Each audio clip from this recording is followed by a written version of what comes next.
TikTok မှာကိုကြည့်ထားတဲ့ဗီဒီယိုကိုဘယ်လိုဖြတ်မလဲဆိုတာကျွန်တော်ပြောပြပေးတော့မှာပေါ့နော်ဆိုတော့ကျွန်တော်ရဲ့ channel လေးကိုလည်း subscribe လုပ်ပေးဖို့မိနေနော်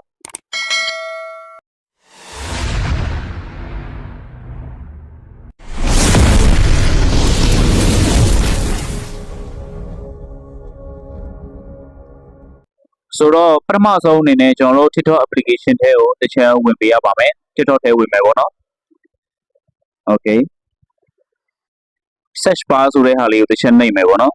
နှိပ်ပြီးတော့ပြီဆိုရင်ဒီမှာကျွန်တော်တို့ တော့ဆိုပြီးမှတစ်ချက်ချပေးလိုက်ပါပြီးရင်ရှာလိုက်ပေါ့နော်ပြီးရင်ဒီမှာ view your watch history ဆိုမှကိုယ့်ရဲ့ history တွေရှိတယ်အဲ့ဒါလေးတစ်ချက်နှိပ်ပေါ့နော် Okay ဆိုတော့ဒါလေးကကျွန်တော်တို့ TikTok 3 ကလေးကနေမှကြည့်ထားတဲ့ဗီဒီယိုလေးပေါ့နော်အဲ့ဒါလေးကိုကျွန်တော်တို့ဖျက်ချင်တယ်ဆိုရင်ဒီရဲ့အပေါ်ဆုံးမှာ select ဆိုမှရှိတယ် select လေးကိုတစ်ချက်နှိပ်ပြီးတော့ရင်အောက်ဘယ်ဘက်ချမ်းမှာအမှန်ချစ်ပေးလိုက်ပေါ့နော်ပြီးတော့ပြီဆိုရင် delete လေးလုပ်ပေးလိုက်ပြီဆိုရင်ကျွန်တော်တို့ TikTok ထဲမှာကိုကြည့်ထားတဲ့ဗီဒီယိုအကုန်လုံးကိုကျွန်တော်တို့အနေနဲ့ delete လုပ်ပြီးတော့ရပေါ့နော်ဒီခုကျွန်တော်ပြောပြပေးတဲ့အတိုင်းကိုရဲ့ TikTok ကဒီလိုဖျက်လို့မရဘူးဒါမှမဟုတ်လည်းရှာမတွေ့ဘူးကွာရှင်းမကိုက်တာဖြစ်ပေါ့နော်တကယ်လို့အစမပြေဘူးဆိုရင်လည်းကိစ္စမရှိဘူးကျွန်တော်နောက်ထပ်နည်းလမ်းတစ်ခုနဲ့ပြောပြပေးမယ်ပေါ့နော်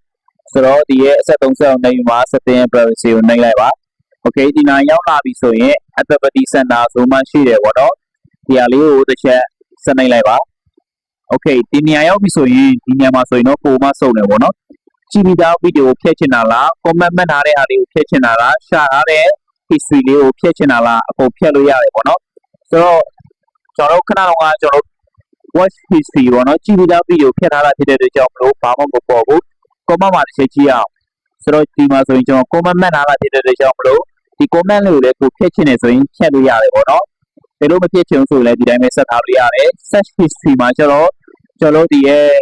ရှာထားတဲ့ဟာတွေအကုန်လုံးကိုတွားနေပါဒီမှာပို့ပေးရပေါ့နော်